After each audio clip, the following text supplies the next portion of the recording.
നമസ്കാരം, മലയാളി വാർത്തയിലേക്ക് സ്വാഗതം. സോഷ്യൽ മീഡിയയിൽ ഇപ്പോൾ വൈറലായിരിക്കുന്ന ഒരു വാർത്തയുണ്ട്. പച്ചവീട്ടിൽ പ്രശ്നേഷ് എന്ന് എല്ലാവരും വിളിക്കുന്ന ഒരു വ്യക്തിയുണ്ട്. എല്ലാവർക്കും ഇപ്പോൾ അറിയാം, 27 വയസ്സ് പ്രായമുള്ള രോഹിത്താണ് ആ വ്യക്തി.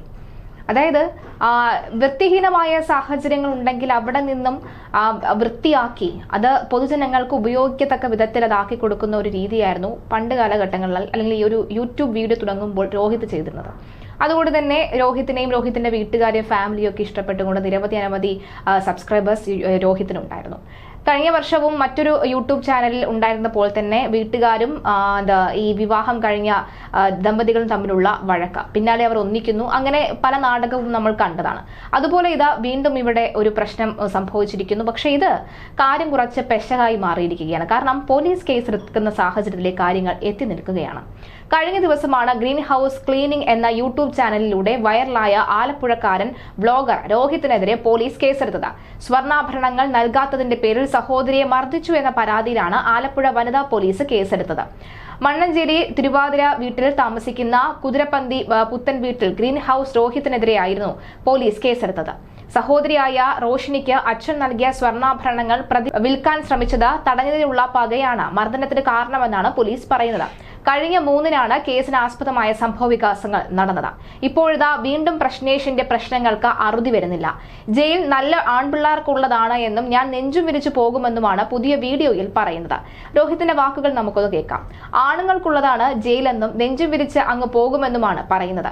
തന്റെ വീട്ടുകാർക്ക് കേസുമായി പോകാനാണ് താല്പര്യമെന്നും ജയിലിൽ പോകുമ്പോൾ എല്ലാവരെയും അറിയിക്കാമെന്നും രോഹിത് പറയുകയാണ്. താൻ ഉപദ്രവിച്ചിട്ട് എവിടെയാണ് പരിക്കെന്നും അതിന്റെ രേഖ കാണിക്കണമെന്നും ഇത്രയും കാലം അന്നം തന്ന സഹോദരനാണെന്ന് മറക്കരുതെന്നും വീഡിയോയിൽ രോഹിത് വ്യക്തമാക്കുന്നുണ്ട്. അതേസമയം സഹോദരിയെ രോഹിത് ആക്രമിച്ചുവെന്നാണ് പരാതി. ഇയാൾ സഹോദരിയുടെ കരണത്തടിച്ചെന്നും മുടിക്ക് കുത്തിപ്പിടിച്ചെന്നും കഴുത്തിൽ പിടിച്ച് ഞെരിച്ചെന്നും ഒക്കെ തന്നെ പരാതികൾ പുറത്തുവരികയാണ്. രോഹിത്തിനെതിരെ ജാമ്യമില്ലാ വകുപ്പ് ചുമത്തിയ പോലീസ് വിശദമായ അന്വേഷണം ആരംഭിച്ചിരിക്കുന്നത്. സഹോദരിയെ രോഹിത് മർദ്ദിക്കുന്ന വീഡിയോ ഉൾപ്പെടെ വീട്ടുകാർ കഴിഞ്ഞ ദിവസം പുറത്തുവിട്ടിരുന്നു. ഏപ്രിൽ 3-നാണ് രോഹിത് സഹോദരിയെ മർദ്ദിച്ചത് എന്നാണ് പരാതിയിൽ പറയുന്നത്. സഹോദരിയുടെ പേരിലുള്ള സ്വർണം വിൽക്കുന്നതുമായി ബന്ധപ്പെട്ട തർക്കമാണ് വലിയ കുടുംബ പ്രശ്നത്തിലേക്ക് മർദ്ദനത്തിലേക്ക് നയിച്ചത്. പിന്നീട് രോഹിത് ഭാര്യയും അമ്മയ്ക്കും സഹോദരിക്കുമെതിരെ ഗുരുതര ആരോപണങ്ങൾ ഉന്നയിക്കുന്ന വീഡിയോകൾ പോസ്റ്റ് ചെയ്തിരുന്നു. ഇത് സൈബർ ഇടത്തിൽ വലിയ ചർച്ചയായതോടുകൂടിയാണ് തങ്ങളുടെ ഭാഗം പറഞ്ഞ് വീട്ടുകാരും രംഗത്തെത്തിയത്. വീടും പരിസരവും മറ്റും വൃത്തിയാക്കുന്നതുമായി ബന്ധപ്പെട്ട ഒരു കമ്പനിയും ഇയാൾ നടത്തുന്നുണ്ട്. ക്ലീനിങ്ങുമായി ബന്ധപ്പെട്ട വീഡിയോകളാണ് ഇയാൾ യൂട്യൂബിൽ പോസ്റ്റ് ചെയ്യാറുള്ളത്. അതുകൊണ്ട് തന്നെയാണ് പച്ച വീട്ടിൽ പ്രശ്നേഷ് എന്നൊരു തമാശ രൂപേണയൊക്കെ തന്നെ സമൂഹ മാധ്യമങ്ങൾ വലിയ രീതിയിൽ വൈറലാകുന്ന പേരൊക്കെ തന്നെ ലഭിച്ചിരിക്കുന്നത്. എന്തായാലും സഹോദരിയുടെയും ഈ പച്ച വീട്ടിൽ പ്രശ്നേഷിന്റെയും ശബ്ദരേഖ പുറത്തു വന്നിട്ടുണ്ട്. അത് നമുക്കൊന്ന് കേൾക്കാം. കുറെ പേര് ചോദിക്കുന്നുണ്ട്, അണ്ണ എപ്പോഴാണ് ജയിലിലോട്ട് പോണേന്ന്. എനിക്കും അറിയത്തില്ലടാ. പോകാൻ വേണ്ടി വരുമ്പോ നമുക്ക് പോവാം, നെഞ്ചു വിരിച്ച് തന്നെ പോകാം. ആണുങ്ങൾക്കുള്ളതാണ് ജയിലെന്നൊക്കെ പറഞ്ഞുകൊണ്ട് അങ്ങ് പോവാം. ആക്ച്വലി ഇന്ന് നമ്മൾ 2ാമത്തെ ദിവസം കണ്ടിന്യൂസ് ആയിട്ട്, അതായത് ഇന്നലെയും ഇന്നും കണ്ടിന്യൂസ് ആയിട്ട് രാവിലെ വനിതാ സെല്ലിൽ പോയിട്ടുണ്ടായിരുന്നു. അവരവിടെ വെച്ച് കാര്യങ്ങളൊക്കെ 2 കൂട്ടരെയും ചോദിച്ച് സംസാരിച്ച് ഞങ്ങളൊക്കെ പറഞ്ഞത് 2 കൂട്ടർക്കും അങ്ങനെ സോൾവ് ചെയ്യാനായിട്ടുള്ള ഉദ്ദേശം ഇല്ലാത്തതുകൊണ്ട്, പ്രത്യേകിച്ചും അവർക്ക് ഇത് കേസാക്കണം എന്ന് തന്നെ ഉദ്ദേശമുള്ളത് കൊണ്ട് കേസാക്കി തന്നെ പോകാനേ പറ്റുള്ളൂ. അപ്പോൾ അതിന്റെ പ്രൊസീജിയേഴ്സ് തുടങ്ങുവാണ് എന്ന് പറഞ്ഞിട്ടാണ് വിട്ടത്. ഇപ്പോൾ വീട്ടിലാണ് കേട്ടാ, ജയിലിനകത്തല്ല. ആവുമ്പോൾ ഞാൻ എങ്ങനെയെങ്കിലുമൊക്കെ അറിയിക്കാം. ഇന്നത്തെ ഏഷ്യാനെറ്റ് ന്യൂസിൽ ഒഫീഷ്യലായിട്ടൊരു വാർത്ത വന്നു. അപ്പോൾ ഞാനും ഭയങ്കര ഹാപ്പിയായി. കാരണം ആദ്യമായിട്ടാണ് ഒരു കേസും കാര്യങ്ങളൊക്കെ വരുന്നത്. എന്തായാലും സന്തോഷം. അപ്പോൾ കേസിന്റെ ഡീറ്റെയിൽസ് ഇങ്ങനെയാണ് പറഞ്ഞേക്കുന്നത്. അമ്മയെയും പെങ്ങളെയും അപമാനിക്കുന്ന തരത്തിലുള്ള വീഡിയോസ് സോഷ്യൽ മീഡിയ പ്ലാറ്റ്ഫോംസിൽ വന്നു. അതുപോലെ ദേഹോപദ്രവം ഏൽപ്പിക്കൽ, ഗുരുതരമായി പരിക്കേൽപ്പിക്കൽ, അപകീർത്തിപ്പെടുത്തൽ, അതായത് ഈ 3 വകുപ്പാണ് വന്നേക്കുന്നത്. ഇതിനകത്ത് അപകീർത്തിപ്പെടുത്തൽ ഓക്കെ, നമുക്കത് എങ്ങനെയാണെന്ന് വെച്ച് കഴിഞ്ഞാൽ ഡീൽ ചെയ്യാം. ഞാൻ ആദ്യത്തെ വീഡിയോ ഇടാത്തത്, അതായത് ആദ്യത്തെ എന്റെ വീഡിയോ ഇടാത്ത എന്റെ ഒരു എക്സ്പീരിയൻസ് മാത്രം പറഞ്ഞത്. മനുഷ്യന്റെ ഫണ്ടമെന്റൽ റൈറ്റ്സിലുള്ള ഒരു സാധനം, എന്റെ ഒരു എക്സ്പീരിയൻസ് ഷെയർ ചെയ്യാന്നുള്ളത് അത് ഞാൻ പറഞ്ഞു. എന്റെ വീട്ടിൽ നിന്ന് എങ്ങനെയാണ് ഞാൻ ഔട്ടായെന്നുള്ളത് പറഞ്ഞു.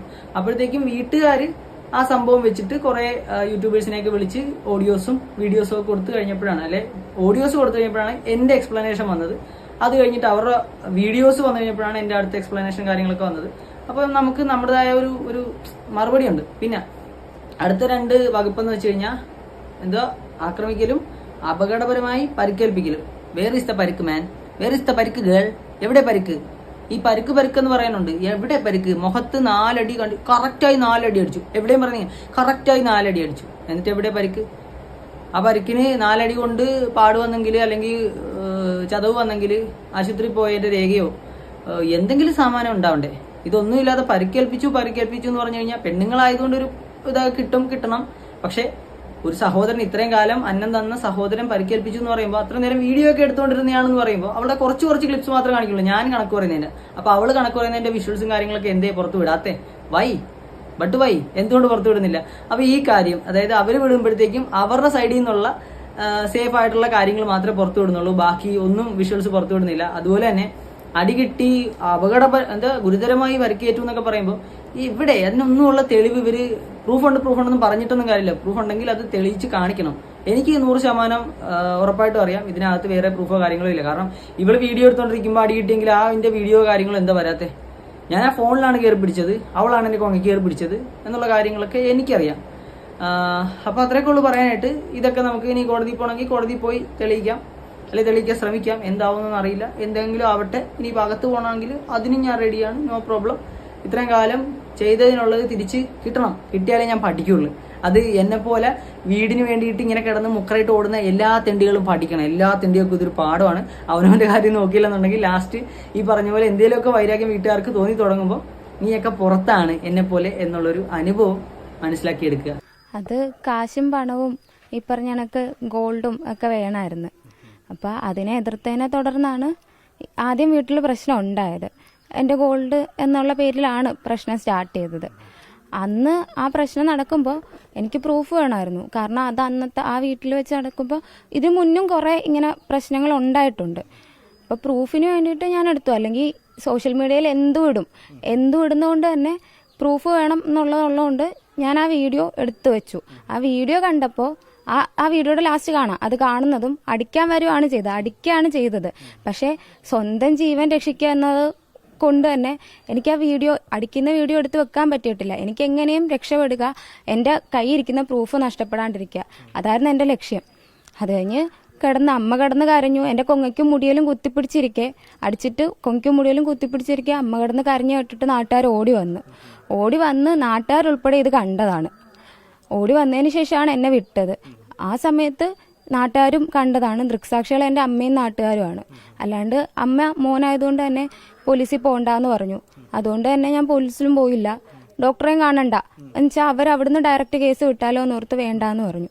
അതുകൊണ്ട് ഞാൻ അതൊന്നും ചെയ്തില്ല. ഇപ്പം അതൊക്കെ വെച്ചിട്ടാണ് കള്ളത്തരോ എന്ന് പറയുന്നത്.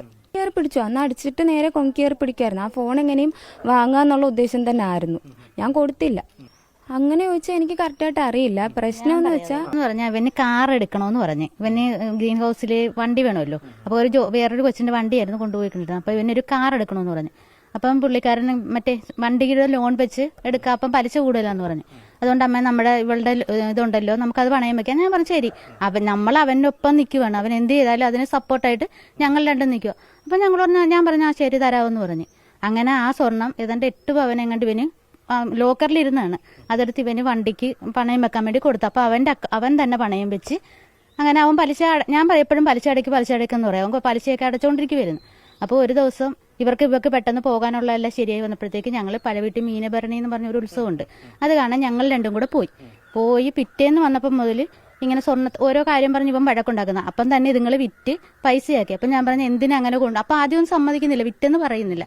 പിന്നെ മിക്ക ദിവസവും 1-2 ദിവസം അതൊക്കെ അന്ന് തന്നെ നല്ല വഴക്കായിരുന്നു. ഇന്നാണ് ഇവളുടെ കൊങ്ങയ്ക്ക് കുത്തിപ്പിടിയും വഴക്കൊക്കെ ഉണ്ടായത്.